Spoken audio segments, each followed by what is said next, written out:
bahwa memang kalau kita ingin dakwah yang paling efektif dan efisien itu adalah melalui dunia pendidikan. Pada saat itu saya meyakinkan begini bahwa kalau misalnya kita dakwah semisal ya di musola atau dakwah di masyarakat berupa taklim itu dakwah yang mungkin bentuk pengikatannya itu tidak terlalu kuat. Bismillahirrahmanirrahim. Assalamualaikum warahmatullahi wabarakatuh. Waalaikumsalam warahmatullahi wabarakatuh. Alhamdulillahirabbil alamin wassalatu wassalamu ala asyrafil anbiya'i wal mursalin Muhammadin wa ala alihi wa sahbihi ajmain. Al-Iman Podcast, berjiwa besar, bertindak besar, meraih ridha yang maha besar. Para pemirsa Jamaah Arsyadani wa Arsyadakumullah, alhamdulillah pada kesempatan kali ini kita bisa hadir dalam satu media yang mulia, yaitu media Al-Iman Podcast ya. Kali ini insya Allah kita akan berbicara tentang sebuah lembaga pendidikan yang berbasis basic Islami dan kepesantrenan ya. Kita ketahui sendiri kalau berbicara pendidikan itu ya tidak lepas dari yang namanya pesantren ya. Apalagi di zaman yang krisis akhlak ini, tentu pendidikan pesantren menjadi momok perbincangan dan dambaan bagi setiap orang tua yang ingin memperbaiki akhlak-akhlak dan moral anak-anaknya. Maka dari itu kami di sini ingin memediasi salah satu lembaga pendidikan yang Masya Allah sekarang kita sudah bisa mengenalnya secara luas ya. Dan manfaatnya juga bisa kita rasakan, kita konsumsi secara luas, yakni Pondok Pesantren Al-Iman Sedayu Lawas, Brondong, Lamongan. Dan alhamdulillah pada kesempatan kali ini di hadapan saya sudah ada beliau Ustadz Anas Hadi Wasito selaku Direktur Pondok Pesantren Al-Iman Lamongan ini. Kami ucapkan jazakumullahu khairul jaza Ustadz. Alhamdulillah telah hadir di kesempatan kali ini. Alhamdulillah. Ini sebuah kesempatan yang mulia dan berharga bagi kami. Kaifa halukum Ustadz? Alhamdulillah bi khair wa kaifa halukum masyaallah. Alhamdulillah bi khair. Luar biasa sekali bisa hadir di podcast Al-Iman. Alhamdulillah.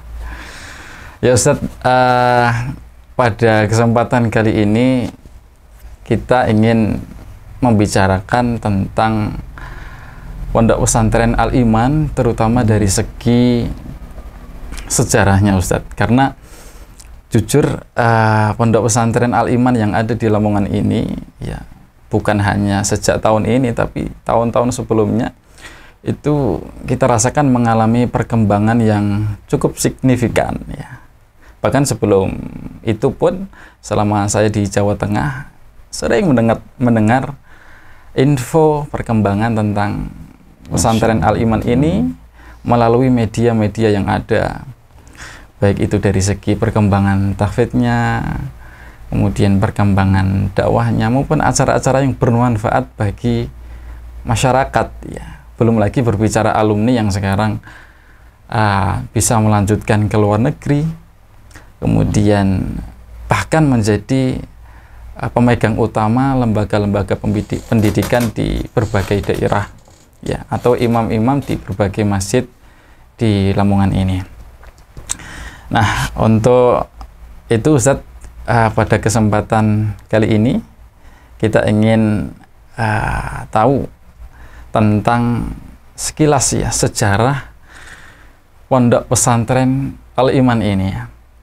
Ini kalau kita lihat memang latar belakang apa yang mendasari dan memotivasi kuat berdirinya Al-Iman ini, dan visi misi apa yang dari dulu sampai sekarang memang menjadi motivasi bagi para tenaga pengajarnya. Akhirnya Al-Iman ini bisa berdiri sampai tahap yang cukup bisa diapresiasi ini. Fadhal Ustaz. Masya Allah. Bismillahirrahmanirrahim. Salatu wassalamu ala rasulillah wa ba'du. Wassalamualaikum warahmatullahi wabarakatuh. Waalaikumsalam warahmatullahi wabarakatuh. Alhamdulillah, pada kesempatan yang begitu berharga ini, begitu berbarokah ini, saya mendapatkan kesempatan untuk bisa hadir di acara podcast Al-Iman ini, yang mudah-mudahan media dan podcast Al-Iman ini semakin berkembang, bermanfaat untuk Amin. dakwah Islam ini dan untuk memberikan wawasan yang menunjukkan jalan kepada masyarakat menuju kebahagiaan dunia dan akhirat. Amin ya rabbal alamin. Berbicara berkaitan dengan latar belakang, motivasi ataupun semangat daripada berdirinya pondok pesantren Al-Iman ini, mungkin kalau dibilang sekilas itu kok kelihatannya sangat sedikit Ustaz, ya. Sulit sekali Ustaz berbicara, karena memang berdirinya Al-Iman ini sampai Allah Subhanahu wa taala bukakan keberkahan-keberkahan yang begitu besar kepada pondok pesantren Al-Iman ini, itu adalah merupakan dari perjalanan panjang. Bisa dikatakan bahwa Al-Iman ini adalah merupakan sebuah hadiah dari perjalanan kita yang begitu panjang, menerpa sedemikian rupa rintangan-rintangan, ujian-ujian yang terus silih berganti berdatangan pada kami pada saat itu, sehingga kemudian Allah Subhanahu wa taala menghadiahkan keberkahan-keberkahan di pondok pesantren Tahfidzul Quran Al-Iman ini. Nah, itu kalau kita berhusnudzon kepada Allah Subhanahu wa taala dari berdirinya Al-Iman ini sampai sebagaimana yang antum sebutkan tadi, begitu bisa dirasakan oleh masyarakat, baik dari alumninya, kemudian dari peran dakwahnya, medianya, dan yang lainnya, mampu betul-betul dirasakan oleh masyarakat. Gitu. Jadi saya katakan bahwa ini adalah merupakan hadiah dari Allah Subhanahu wa taala, juga sebagai tanggung jawab yang lebih besar kita di hadapan Allah Subhanahu wa taala.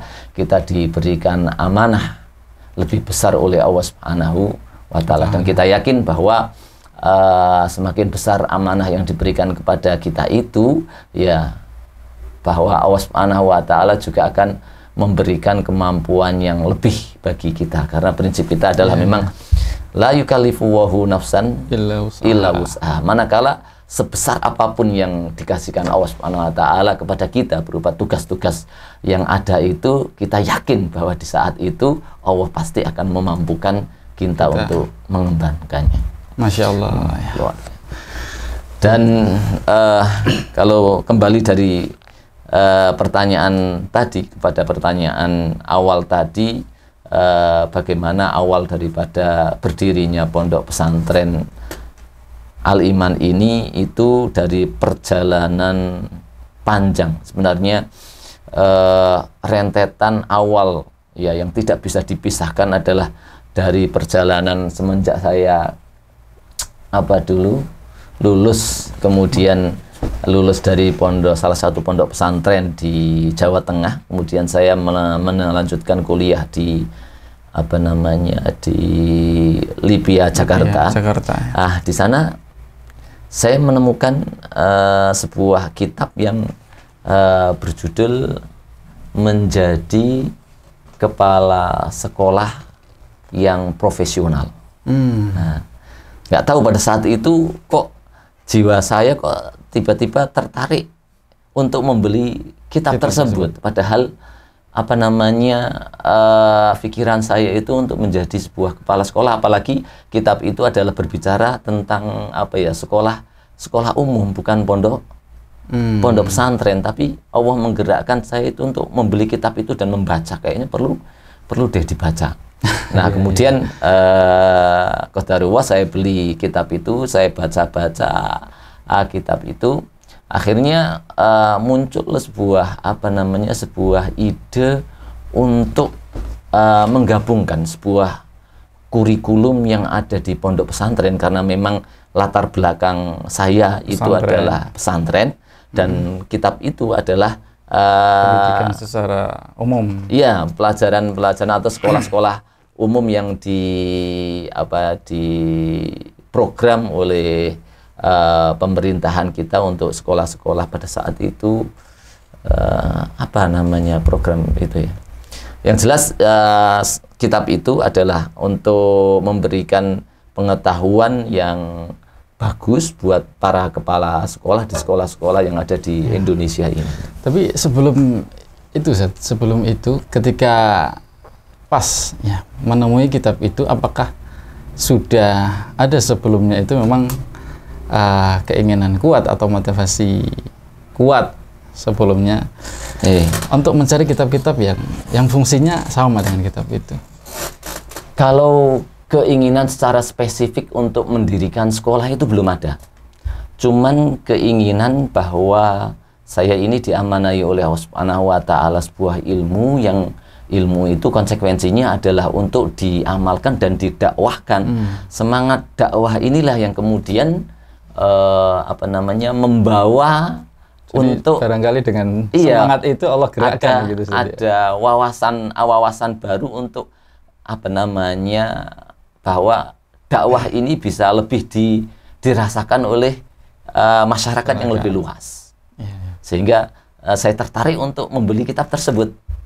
Nah, setelah saya baca kitab tersebut, ternyata bukunya ya sangat bagus sekali, sehingga kemudian muncul sebuah ide untuk mendirikan sekolah, yang sekolah itu adalah berbasis sekolahan umum bercampur dengan materi-materi pondok kepesantrenan, sehingga memunculkan sebuah generasi-generasi yang dari segi keilmuan umumnya yang dipelajari di sekolah-sekolah umum itu mumpuni, dan juga memiliki kemampuan di bidang ilmu agama yang bagus sekali, dan memiliki akhlak terhadap orang tua, masyarakat, tetangga, atau negaranya itu memiliki akhlak yang tinggi. Nah, itu munculnya dari situ. Kemudian keinginan itu hari demi hari semakin kuat. Akhirnya kemudian saya menelpon salah satu sahabat saya yang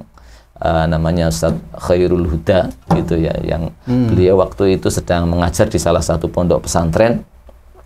Saya tawarkan ide ini, Ustaz, saya punya ide ini kayaknya sudah waktunya, kita ini sudah lama keluar dari desa kita, desa Sedayu Lawas, dari Lamongan, dan kita ini sudah lama juga berusaha untuk menyebarkan Islam, menyebarkan nilai-nilai akhlak Islam di masyarakat, tetapi bukan di desa kita, Ustaz. Terus gimana, Ustaz? Sudah waktunya kita kembali ke desa kita untuk memperbaiki desa kita, dan itu posisi di Jakarta ya? Posisi di Jakarta, di akhir-akhir saya di Jakarta. Nah, pada saat itu kemudian Ustaz Huda ini kemudian ngomong saya, antum pokoknya sini sama saya dulu, syaratnya kalau punya ide mau ngajak saya, antum kesini dulu, ngajar sama saya di sini dulu. Nah, akhirnya kemudian setelah saya lulus, saya jawab itu syarat daripada Ustadz Huda. Akhirnya saya ikut ngajar di pondok yang mana beliau ngajar di situ. Akhirnya kami bersama setahun. Di tengah-tengah setahun itulah kemudian kita memprogram dan memplanning pada saat itu. Waktu itu respon Ustadz Huda begitu bagus, cukup responsif terhadap Ustadz ya. Maksudnya ide dari segi ide, gagasan itu akhirnya klop. Iya, karena memang begini, latar belakang kita kan sama. Di samping itu juga kan saya sejak di pondok pesantren sama Ustadz Huda di pondok yang sama itu kan bisa dibilang sahabat dekat lah, walaupun beliau adik kelas saya, tetapi hubungan kita itu sangat kuat, sehingga beliau sendiri ketika mendapatkan itu dari saya itu beliau langsung menjawab dengan respon respon tadi. Nah, barulah setelah kita di pondoknya itu banyak berdiskusi tentang ide tadi, akhirnya sampai kemudian mengkerucut pada langkah dakwah. Karena memang pada saat itu ya saya sama Ustadz Huda itu beserta teman-teman yang lainnya itu tergabung dalam sebuah organisasi yang bernama IKRIS. IKRIS itu kepanjangan dari Ikatan Remaja Ihya Usunnah Sedayu Lawas. Itu satu berarti sudah ada IKRIS, Ustaz ya? Iya, sudah ada IKRIS. Waktu itu memang IKRIS itu adalah anak-anak Sedayu Lawas yang mondok di berbagai pondok pesantren yang ada di Indonesia ini, itu kalau pulang itu membentuk sebuah organisasi tersebut. Tujuannya adalah biar Desa Sedayu Lawas ini yang dulunya terkenal sebagai pondok santri itu kembali menjadi desa santri ya, begitu keinginannya pendirian daripada IKRIS terlebih dahulu. Nah itu dari situ titik awalnya sebenarnya sampai berdirinya Al-Iman ini. Nah, dari IKRIS ya Ustaz ya berarti. Tapi kita lihat IKRIS yang saat itu berarti kan nisbahnya ke Sedayu Lawas. Iya, betul. Sampai ke Al-Iman ini kayaknya masih panjang, sejarahnya masih lumayan panjang. Itu ya memang sangat menarik kita. Tadi berarti titiknya sampai pondok pesantren di Ustadz Huda, Ustaz. Iya. Nah, waktu itu kan setelah pemikiran itu mengkerucut, nah kita sampai kemudian rapat itu di antara anggota-anggota IKRIS itu kemudian rapat. Setelah rapat itu memang kemudian terjadi kesimpulan begini, bahwa memang kalau kita ingin dakwah yang paling efektif dan efisien itu adalah melalui dunia pendidikan.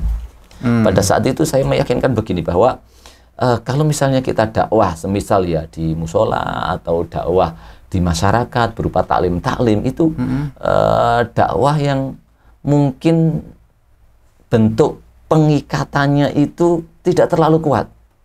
Tapi kalau misalnya melalui sebuah sekolahan, anak itu kan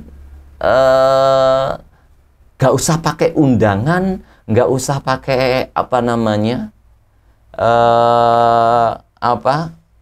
disiapkan makan-makanan yang mewajibkan membuat mereka tertarik untuk hadir, enggak. Tapi yang namanya sekolah kan itu tiap hari mereka akan hadir, bahkan itu berjenjang dan sampai 3 tahun itu mereka sedia untuk dari pagi sampai sore, karena sistem yang kita terapkan itu adalah full day, itu bisa mendengarkan kita dengan ikhlas mendengarkan kita, dan itu kan dakwah yang paling efektif. Nah, selain itu kemudian diterima oleh teman-temannya, memang dakwah yang paling efektif hari ini adalah melalui dunia pendidikan. Nah, akhirnya kemudian sampai mengkerucut, kita dirikan sebuah lembaga pendidikan, Ustaz. Di Sedayu Lawas. Di Sedayu Lawas. Nah, pada saat itu memang kemudian ada 2 pilihan, itu mendirikan sendiri ataukah bagaimana sampai kita bisa mendirikan sebuah lembaga pendidikan. Nah, waktu itu kita juga berawal dari tadi, memang latar belakang dari buku tadi itu ya. Yang akan kita dirikan itu kalau misalnya pondok pesantren murni pondok pesantren itu biasanya yang sudah itu masyarakat, khususnya masyarakat Sedayu Lawas itu adalah kesadaran untuk mondok pesantren itu banyak yang tertabrakkan oleh ekonominya, Ustaz. Jadi untuk memondokkan anak ke pondok pesantren itu masih berat lah bagi masyarakat Sedayu Lawas, terutama yang menengah ke bawah itu, sehingga yang mondok ke sana, yang dari Sedayu Lawas mondok itu ada 2 kemungkinan, entah itu pondoknya majanan gratis, ataukah memang dari anaknya kelas menengah ke atas baru bisa mondok. Sementara yang ini kan ada beberapa orang tua dan anak-anak yang ingin mengenal Islam, tapi Tidak mampu secara tidak ekonomi. mampu secara ekonomi dan butuh solusi. Iya. Nah, tergabunglah di situ. Dan saat itu di Sedayu Lawas belum ada, Ustaz. Belum ada untuk sebuah lembaga pendidikan yang kemudian menggabungkan antara dua materi ini. Maka kemudian lah pada saat itu kemudian kita melihat ada salah satu lembaga yang kita kenal di Sedayu Lawas itu adalah lembaga Al-Azhar pada saat itu, SMA Al-Azhar. SMA Al-Azhar. Nah, SMA Al-Azhar pada saat itu ketika kita studi lapangan itu ternyata lembaga ini lembaga yang hampir sudah mati, Ustaz. Jadi kelas 1, kelas 2 itu sudah tidak ada muridnya. Yang ada muridnya itu hanya kelas 3 saja. Sehingga kalau mereka ini lulus, berarti ini sudah tidak ada generasi kan. Wassalam. Ya sudah tidak ada. Maka kita di sini nih musyawarah sama teman-teman itu melihat sebuah peluang. Kita bermusyawarah gimana kalau mencoba kita datangi yayasan-yayasannya, kita tawarkan program kita ini, bisa jadi mereka menerima. Kalau misalnya mereka tidak menerima, semangat kita tetap ada, mau mendirikan bagaimana caranya, insya Allah nanti Allah akan menolong. Tapi besarnya tekad kita untuk memperbaiki desa kita, memperbaiki akhlak daripada generasi-generasi di desa kita atau di wilayah Pantura ini itu sangat kuat sekali. Sehingga dari keyakinan dan tekad kuat itu kemudian memunculkan sebuah tindakan-tindakan yang pokoknya kita tembus dan kita pakai segala cara yang memungkinkan agar supaya tadi mampu untuk mendirikan sebuah lembaga pendidikan yang kita inginkan tadi. Dan saat itu pun Allah kasih kemudahan. Saat itu kemudian kita datang ke mana yayasannya dan Allah kasih kemudahan di situ. Walaupun pada awalnya ya dari yayasan yang ada, karena melihat latar belakang kami yang semuanya dari pondok pesantren itu sempat meragukan. Sehingga sampai waktu itu memberikan memberikan pilihan sama kita, itu memberikan pilihan mau didampingi oleh dari guru-guru umum ataukah murni kita sendiri. Nah, pada saat itu kemudian kami sendiri kan belum mengenal ya teman-teman guru umum dan yang lainnya di Sedayu Lawas itu, yang kami yakini adalah orang-orang yang sudah kami kenal ini, yang punya tekad kuat ini dan kemampuan agama mereka juga kuat, karena rata-rata itu lulusan pondok-pondok pesantren dan sudah menjadi ustadz-ustadz di berbagai pondok pesantren. Ada yang di Madura, ada yang di Jombang, dan di itu kita panggili semua dari lulusan-lulusan Sedayu Lawas yang berwiyata bakti di berbagai pondok pesantren yang ada di Indonesia ini. Nah, kita memilih kemudian pada poin kita pegang sendiri dari kurikulum. Bagaimana nanti kita menghadapi kurikulum umum sementara kita belum pernah untuk berkecimpung. Tapi kan kita sudah memiliki prinsip dan tekad pada saat itu, bahkan semboyan kita pada saat itu pokoknya yang penting jalan, nanti ketemu jalan di jalan. Luar biasa sekali. Idza sadaqal azmu wa dhahasabi. Bahkan waktu itu kita membaca sebuah sebuah buku, yang di buku itu mengibaratkan kalau kita mau melangkah kepada sesuatu, istilahnya ingin mencapai cita-cita kita itu ibaratkan saja kehidupan ini itu seperti kita naik sepeda motor. Bagaimana? Naik sepeda motor itu ya, kalau kita naik sepeda motor di malam hari ya, di malam hari itu sebagian mental orang itu ya, ada yang tidak mau menaiki sepeda motor. Disebabkan karena apa? Disebabkan karena pada saat itu kondisi malam hari yang lampu sepeda motor ini itu hanya mampu menerangi sekitar 10-15 meter. Nah, banyak orang yang kemudian takut melihat, saya nanti gimana nasib saya ketika setelah 15 meter ini, maka saya tidak akan tahu jalan. Iya. Saya akan nabrak sana sini. Begitu banyak orang menghadapi kehidupan ini, atau bahkan hanya memandang memiliki cita-cita tinggi saja tidak berani gara-gara mentalnya itu memandang dia bahwa lampu sepeda motor ini hanya 15 meter. 15 meter tadi, sehingga dia tidak mau menaikinya, tidak mau melanjutkan perjalanan di dalam menapaki apa yang dia cita-citakan. Nah, kita pada saat itu adalah prinsipnya naik sepeda motor, jalankan sepeda motor.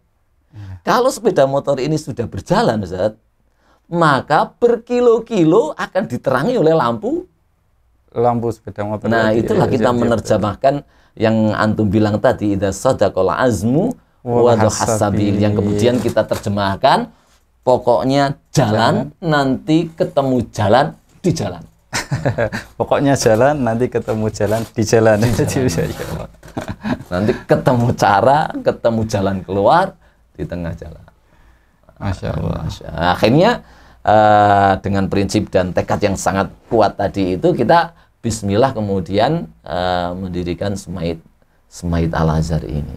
Dan ya, ini kita sudah masuk lumayan dari titik dari tahapan pertama.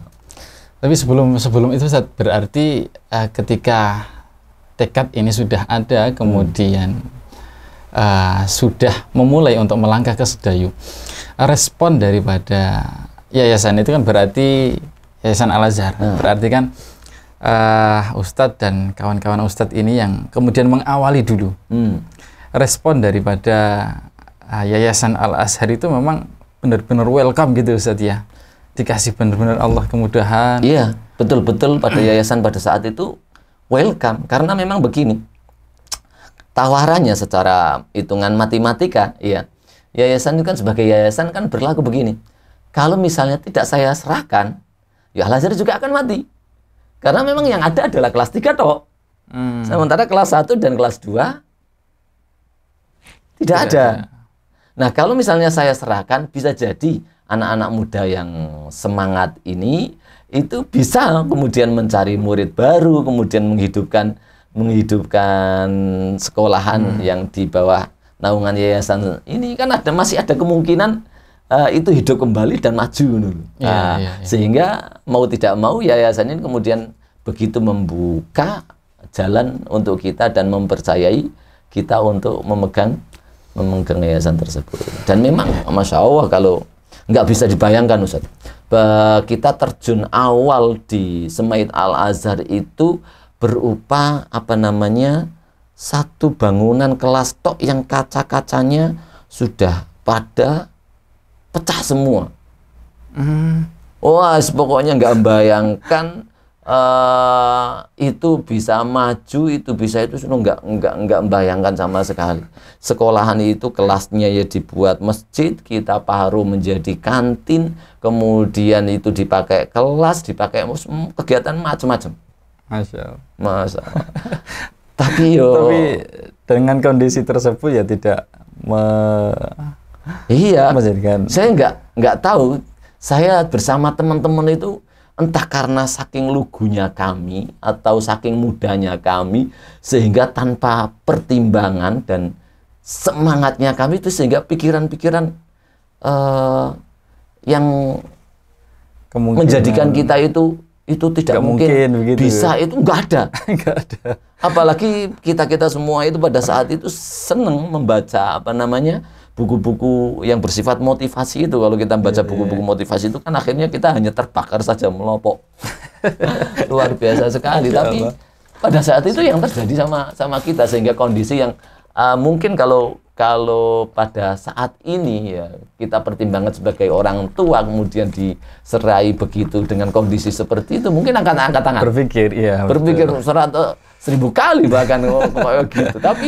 Tapi terjadi luar biasa sekali pada saat itu dengan semangatnya teman-teman itu. Nah, akhirnya kita sudah terjun dengan kondisi seperti itu kita Masya Allah dalam mencari murid itu sampai door to door. Bagaimana tuh?